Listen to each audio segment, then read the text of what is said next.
বানর ও মানুষের গল্প। ছোট্ট মহুয়া একটি গ্রামের ধারে থাকত, যার ঠিক পরেই শুরু হতো ঘন সবুজ বন। বনে থাকত অনেক বানর, আর মহুয়া তাদের একটু ভয়ে পেত। একদিন মহুয়া মন খারাপ করে কাঁঠাল গাছের নিচে বসেছিল। তার প্রিয় খেলনা পুতুলটা সে খুঁজে পাচ্ছিল না।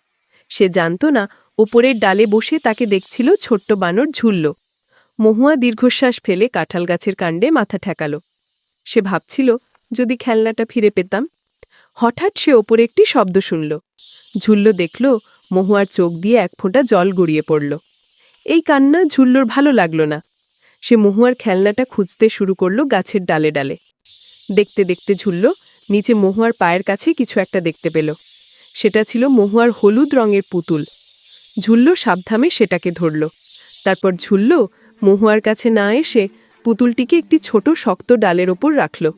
মহুয়া চোখ তুলে দেখল ঝুল্ল পুতুলটির দিকে ইঙ্গিত করছে। মহুয়া উঠে দাঁড়ালো এবং সাবধানে পুতুলটি তুলে নিল। ঝুল্লকে ধন্যবাদ জানাতে সে হাসল। ঝুল্ল কিচকিচ করে হাসির শব্দ করে উঠল।